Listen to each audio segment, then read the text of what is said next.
Nós estamos dentro de uma série sobre os evangelhos. Nós já falamos de Marcos, aliás, já falamos de Mateus, já falamos de Marcos, e hoje nós estamos entrando em Lucas. E iremos falar sobre esse sábado e o próximo sábado sobre o livro de Lucas. Obviamente que não dá para a gente falar o fator histórico e fazer realmente uma análise mais profunda, mas nós, como preletores, ficamos preocupados em tirar o que nós achamos que era o mais propício a falar e que o Espírito estava nos convidando a falar. Então eu quero te convidar a pegar sua Bíblia lá no livro de Lucas.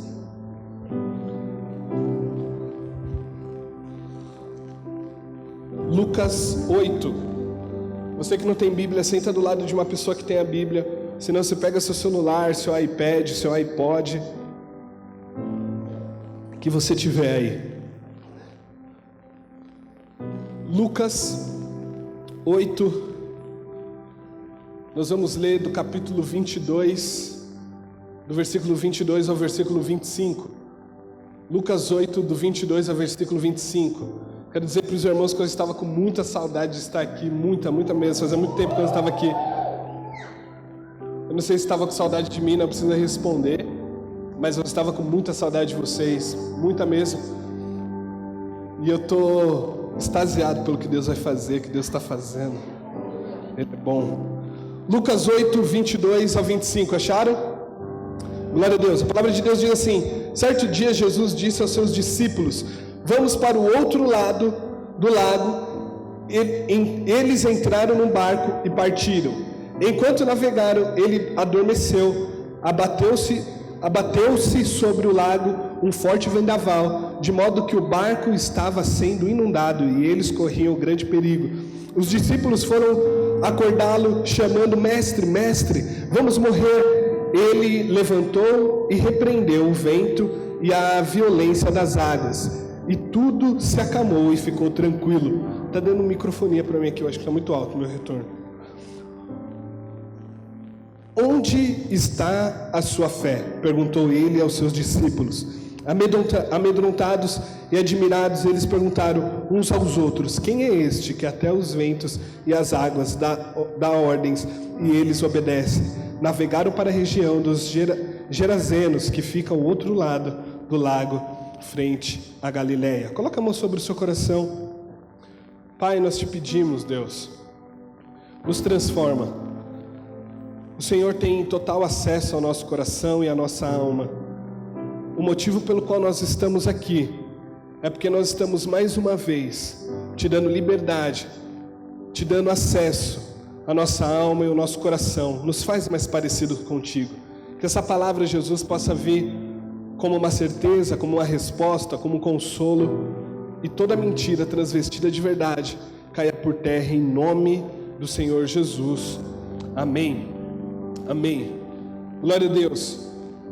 Eu costumo, aqui as regras do seminário é que toda segunda-feira é a nossa folga. Então de segunda-feira nós não trabalhamos, com exceção do Henrique. O Henrique trabalha toda segunda-feira. Então toda segunda-feira eu tenho o hábito, já que é minha folga, eu pego e vou para a casa da minha mãe. E eu gosto de ficar lá, Bruno, porque eu acredito que é uma forma de honrar ela. E eu fico lá na casa dela, lá, servindo ela. E tudo que ela precisa de mim, eu costumo me colocar à disposição para servir. E eu aprendi uma coisa bem bacana com ela. Porque toda vez que ela chega lá, que eu chego lá, ela já tem o itinerário pronto do que a gente vai fazer toda segunda-feira. Então toda segunda-feira ela já tem um lugar para onde nós iremos. E eu chego lá para ela e eu falo: mãe, qual que é o roteiro de hoje? Ela: não, hoje a mãe precisa ir no banco. E aí a gente pega o carro, coloca ela dentro do carro e a gente vai para o banco. E aí chega na outra segunda-feira, eu falo: mãe, o que a gente tem para fazer hoje? Ela: não, hoje a gente vai lá. Ela nunca tinha ido no Mercadão.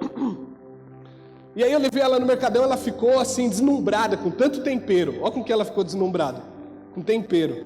Minha mãe. E aí nos dias desses, um dia não, né? Vários dias desses, quando eu chego lá, e ela fala: filho, hoje a mãe precisa ir no banco.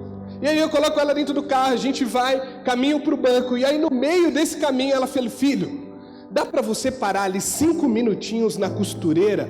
Que a mãe só precisa apertar uma calça. Tá bom, então vamos parar aqui na costureira, a senhora vai lá, aperta a calça, mas lembra que o nosso destino é o banco. E aí ela entra no carro, ela, filho do céu, a mãe esqueceu, não tem mistura, dá para você passar ali no mercado rapidinho, mas é uma coisa bem rápida, filho, não vai tomar muito seu tempo. Não, com certeza, mãe, vamos lá, a gente passa, isso que a gente estava indo no banco. A gente chega até o banco, na hora de voltar, ela sempre fala, filho do céu, você não sabe, a mãe está tão esquecida.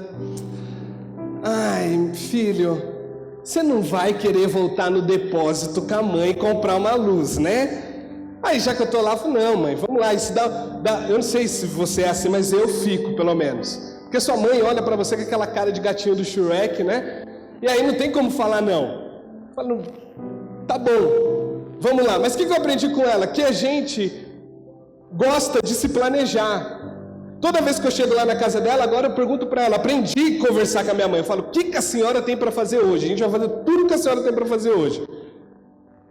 Por quê? Porque nós gostamos de nos planejar, nós gostamos de acordar, saber o que a gente vai fazer, saber qual que é o próximo passo, saber se dá tempo de fazer outra coisa fora do que ela estava pensando em fazer. Porque caso contrário, isso acaba consumindo o nosso tempo e a gente não consegue fazer aquilo que era o planejado.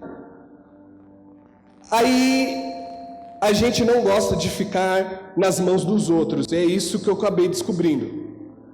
Porque ficar nas mãos dos outros e ficar dependente de outra pessoa, isso acaba nos trazendo uma insegurança muito grande. E quem é que gosta de ficar nas mãos dos outros ou nos planos dos outros? Quer ver, por exemplo, como ninguém gosta de ficar nas mãos dos outros? Vou te dar um exemplo. Tem muita gente em corte aqui, levanta sua mão você que está em corte. Uau, tem bastante gente, pastor, não sei se está sabendo que é tudo isso, não. Talvez entrar em corte agora também. Se você quer deixar a sua corte muito, muito, muito irritada, você chega na casa dela, passa para buscá-la, e aí quando ela entrar no seu carro, na sua bicicleta ou andando, que eu prefiro,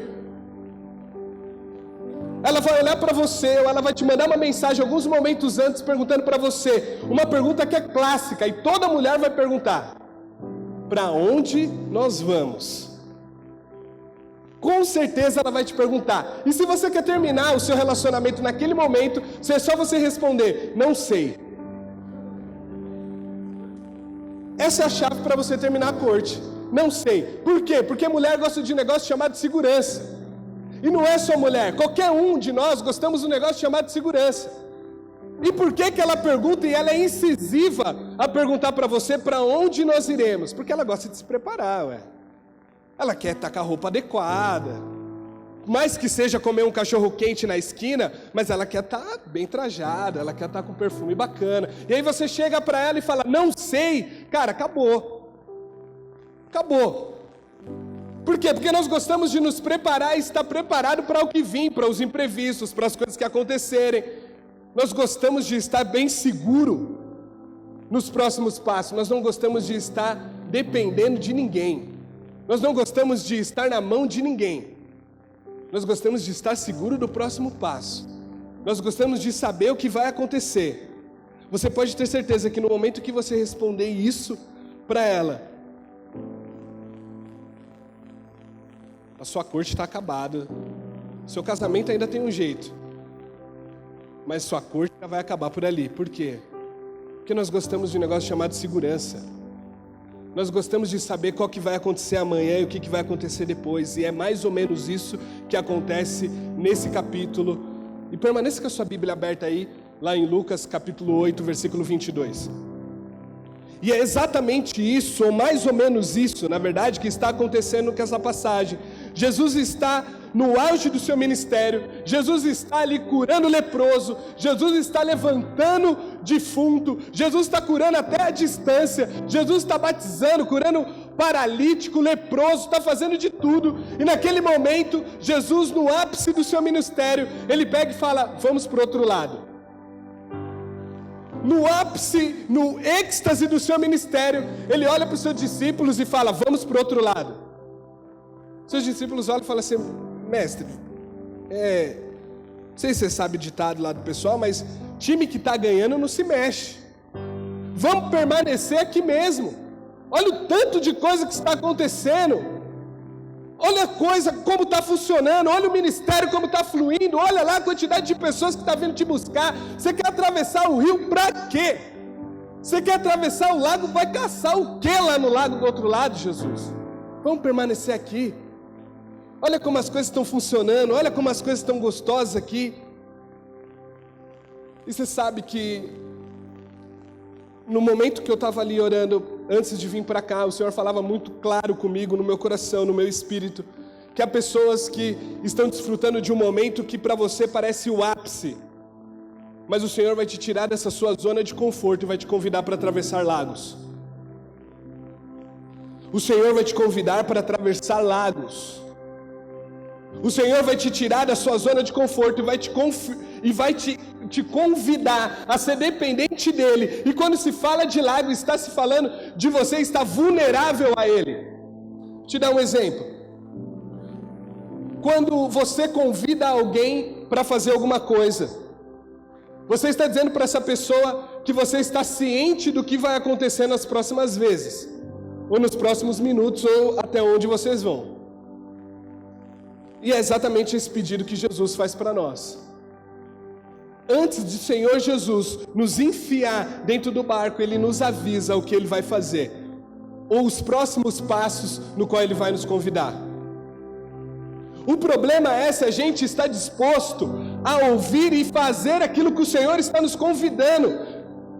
O problema é se nossa confiança nele é tanta de entrar no barco e saber e permanecer tranquilo perto daquilo no qual Ele está nos convidando.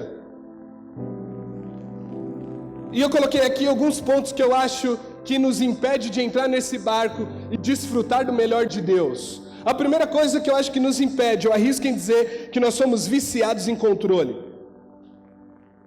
Queremos saber o que vai acontecer amanhã, nós queremos saber o que vai acontecer depois de amanhã, nós queremos saber o que vai acontecer até o final do ano. E não queremos depender de outras consciências. Nós não queremos depender de outras pessoas conduzindo a nossa vida. Isso acaba nos impedindo de entrar no barco e de responder aquilo que o Senhor está nos chamando. Porque o novo nos traz medo. Afinal, olha tudo que está acontecendo aqui, Jesus. Nós estamos desfrutando da melhor multiplicação de célula. O que o Senhor está nos chamando para mudar daqui? Nossa rede está voando. O que o Senhor está nos chamando para mudar daqui? Olha só, Jesus, eu estou no ápice do meu emprego. O que o Senhor está me chamando para mudar daqui? Não, Jesus. Olha só como está minha família. Nunca teve melhor. Por que o Senhor está me chamando para se mudar daqui? E Deus é um Deus tão calmo e tão cavalheiro, que a forma doce dele acaba nos convencendo, ou alguns se convencem. Nós somos dependentes de certezas e garantia, por isso que nós não entramos no barco no que o Senhor nos convida. Nós queremos saber exatamente o que vai acontecer, se vai valer a pena o que o Senhor está nos chamando para fazer, se vai dar certo. Não, Jesus, e se tiver imprevisto no meio disso que o Senhor está me convidando? E se é realmente preciso fazer isso, Deus? É realmente necessário tomar essa atitude, Jesus? Nós somos totalmente dependentes de certezas e garantia. Só que andar com Deus, meu amigo, é uma aventura. Andar com Deus é uma aventura. Ele só fala para os discípulos: venha, me segue, porque eu estou à frente. As demais coisas fique tranquilo, porque eu sei o que eu estou fazendo. Nós somos mimados e melindrosos, porque nós temos sonhos, porque nós temos expectativas, nós temos planos, Deus. Olha só, tudo que eu construí aqui não é possível que o Senhor não está vendo. Isso daqui é o meu plano, isso daqui é o meu sonho. Isso era o que eu tinha para mim como o ápice da minha vida. E aí quando tudo isso é furado, quando tudo isso é interrompido, aí vem um milindre e a gente faz um bico desse tamanho. Deus não me ama. Não, só comigo que acontecem essas coisas, meu Deus. Olha só, mais uma vez o Senhor aqui me condenando. O que eu fiz? Devo ter colado o chiclete na cruz, devo ter chutado a mesa da Santa Ceia. Não é possível que isso só acontece comigo. É a terceira vez que eu estou andando nesse caminho, que as coisas estavam parecendo boas, que as coisas estavam começando a tomar forma, e aí vão lá e destroem com tudo isso. Nós gostamos de ser mimados e melindrosos. Nós gostamos de ter a nossa vida em segurança, nós gostamos de ter a nossa vida no nosso controle, e um falso controle que é dele. Deixa eu te fazer uma pergunta, sua vida é dele mesmo? É ele que controla a sua vida? Os seus planos é dele? As próximas ações que você vai tomar e o seu plano futuro, você tem certeza que tem a ver com os planos dele? Você tem certeza disso? Porque se você tem convicção disso, se ele tirar, você não vai doer. Você tem certeza disso?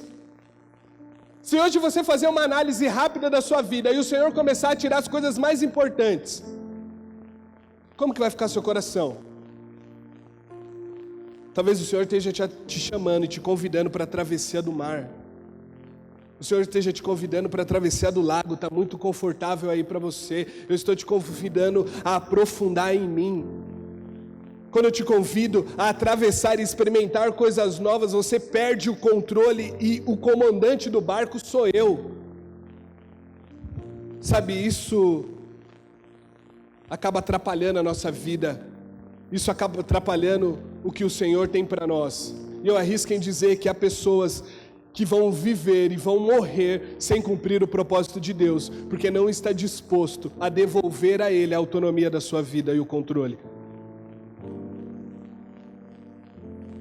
Deixa eu te dar um plano de fundo do que acontecia do outro lado do rio, do outro lado do lago.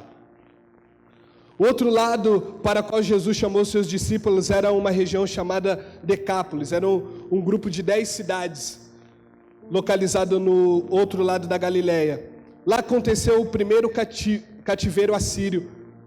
Nos cativeiros assírios, era uma forma deles manterem o controle, e lá eles levavam pessoas de várias etnias, de várias classes e de várias culturas.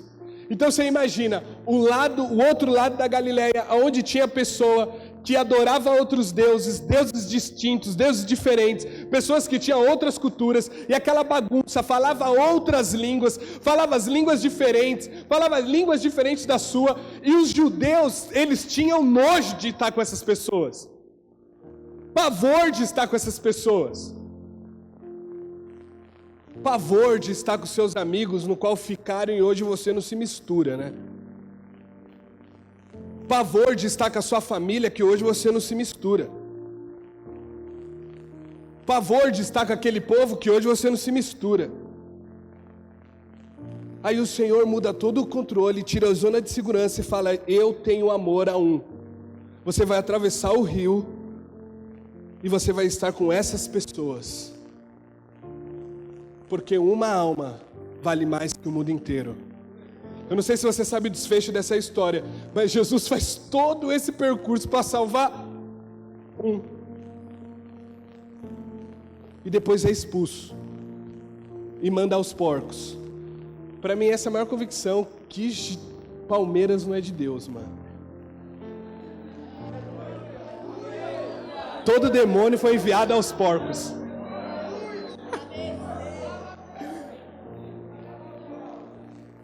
Mas espera lá, se o Senhor está te chamando, talvez o Senhor esteja te convidando exatamente para isso. Volte lá, atravesse ao rio, porque eu preciso salvar pessoas.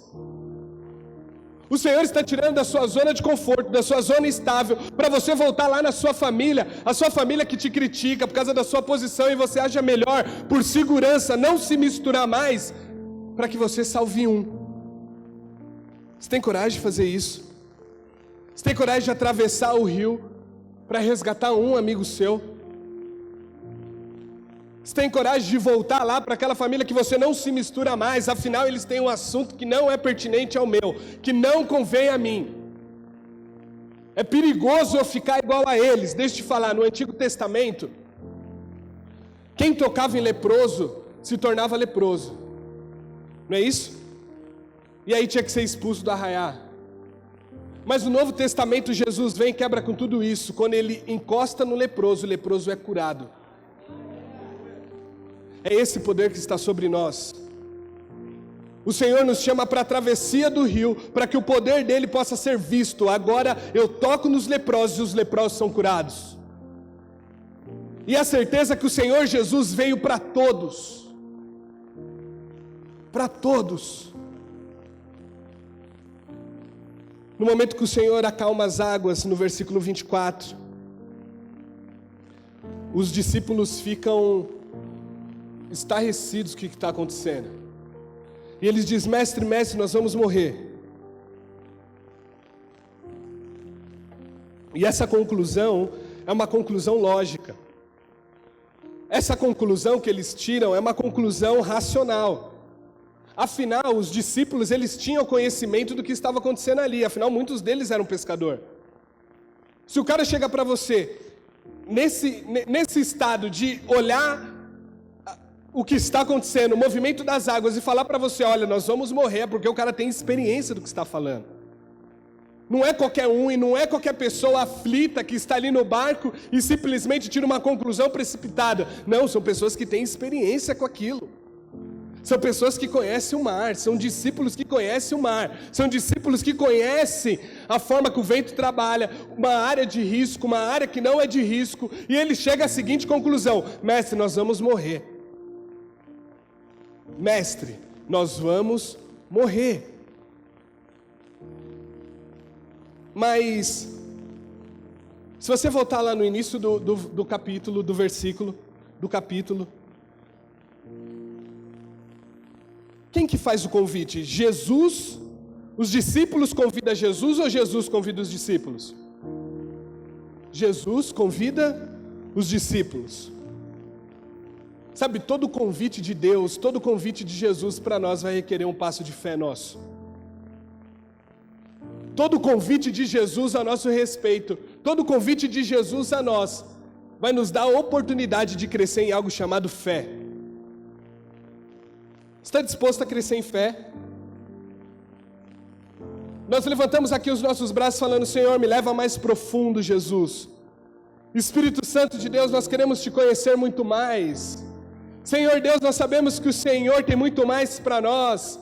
Sabemos, Jesus, que nossa água ainda está nos joelhos, nós queremos estar com as águas acima da cabeça. Mas isso vai requerer de nós uma resposta, e uma resposta de fé. Talvez agora que eu esteja falando, o Espírito está dizendo no teu coração: olha, isso que eu tenho te convidado a fazer, vai exigir de você uma ação de fé. Aleluia. E se você parar para pensar e analisar até o final, esse diálogo acaba sendo um diálogo sem resposta. Porque Jesus olha para eles e fala: onde está a tua fé? Quem é que responde? Ninguém. Ninguém responde. O que Deus está falando para nós? Aonde está a nossa fé? Nos recursos normais, nas coisas e nas ferramentas normais que nós acostumamos tratar isso como fé, ou nele que te convidou para estar nesse barco? Aonde está a tua fé? Líder, aonde está a tua fé? Meu irmão, aonde está a tua fé? A tua fé está em anos de estudo, ou a tua fé está naqueles que te chamou? A tua fé está na estabilidade financeira que você criou, ou está naquele que te chamou? Aonde está a tua fé? E eu gosto bastante de uma historinha que fala sobre fé. Uma historinha do pai e o trapezista. Quem já ouviu? o pai e o trapezista. E o Senhor nos tem chamado para viver exatamente dessa forma. Um dia o circo chega na escola, chega na cidade, e o filho pede demais para o pai levar ele lá, porque ele gostaria muito de ver o circo, ele nunca tinha visto o circo, e essa era a oportunidade que ele tinha. E aí chegando lá, o pai falou, bom, já que é a primeira vez que você vai, vamos sentar logo na primeira fileira, nós vamos comprar um pacote enorme de pipoca para você, e você vai ficar sentado na primeira fileira. E essa criança ficou com o sorriso lá na orelha. E aí no momento que começa lá o show, aparece o mágico, essa criança começa a gritar, fala, meu Deus, eu nunca vi uma coisa dessa daqui. Começa os caras a andar de moto em cima daquela bola lá, dentro daquele negócio, essa criança vai à loucura. Eles falam, meu Deus do céu, que show isso aqui, meu pai. Eu quero isso aqui todo dia da minha vida. Vamos levar o circo para casa. Nossa, isso aqui é a melhor experiência que eu estou tendo na vida. Só que aí chega o momento do trapezista. E o pai sentado lá na frente, o trapezista numa ponta, com a plataforma em outra, e o pai sentado ali junto com o seu filho. E o trapezista começa a atravessar naquela linha bem fina e nada de segurança segurando o trapezista. E ele chega do outro lado e esse pai fica louco. Meu Deus, esse trapezista é o melhor trapezista que eu já vi, Caio. Esse trapezista é muito bom. Meu Deus, que trapezista bom é esse? Nunca vi trapezista parecido com esse. Esse cara é muito bom. Aí o trapezista, para desafiar um pouco mais, pega aquele bambu, aquele negócio bem grande, sabe? Que trapezista anda. Segura bem forte. E o pai, desacreditado no banco. Meu Deus, se ele passar com esse negócio na mão, esse cara é muito bom, bro. Se esse cara conseguir passar com esse negócio pro outro lado, eu não sei o que eu faço. Jesus. E esse cara com o trapezista vai e começa a passar para o outro lado. E vai, chega do outro lado, esse pai começa a gritar lá do banco, e o filho passando vergonha, e esse pai gritando, meu Deus do céu, esse trapezista, nunca vi trapezista parecido, meu filho, na época do seu pai não tinha uma coisa dessa não, olha lá o trapezista, presta atenção meu filho, e o filho, para pai, e ele, meu Deus do céu, Jesus, nunca vi trapezista igual a esse daqui, meu Deus, não tem trapezista igual. E o trapezista lá de cima olhando, achando aquela coisa toda estranha lá. E ele fala pro pai. E o pai.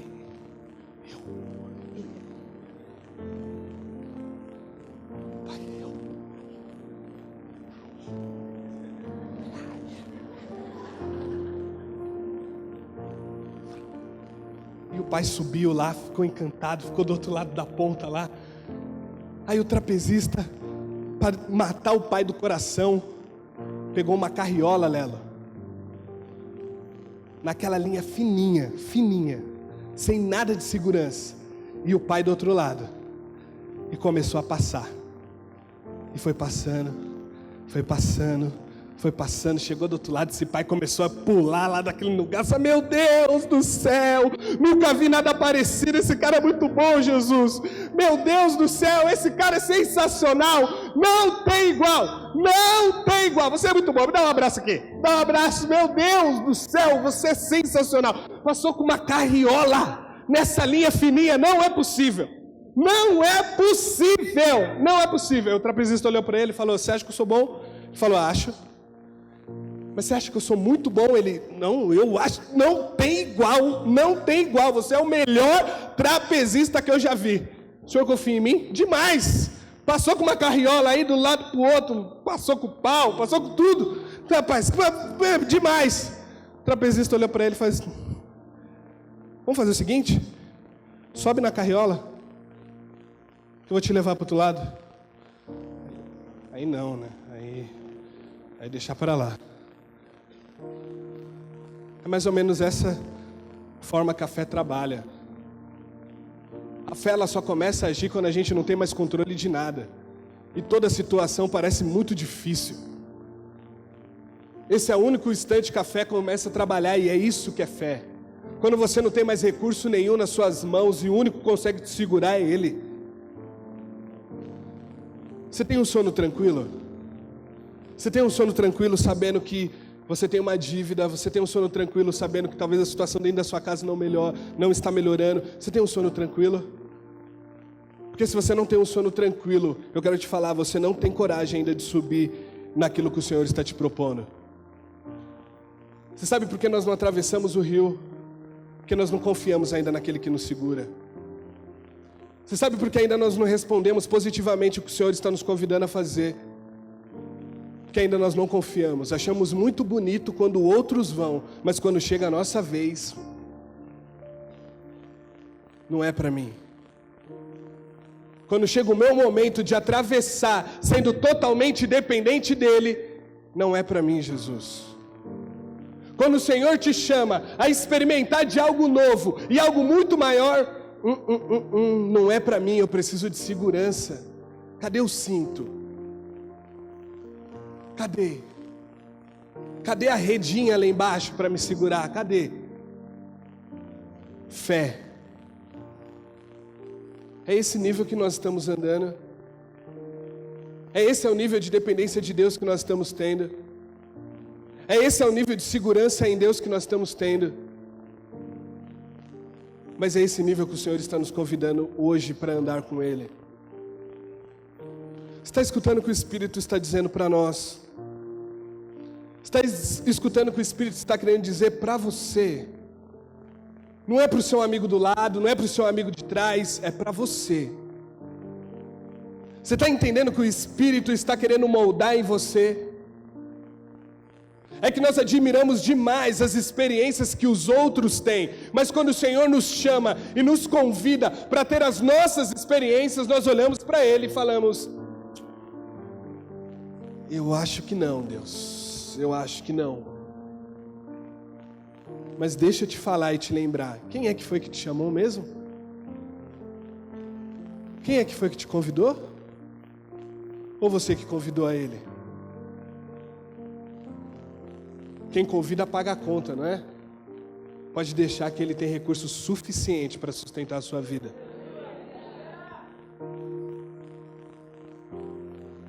Nós estamos admirando demais as coisas que Deus faz, mas chegou a hora de nós termos experiências reais com Ele.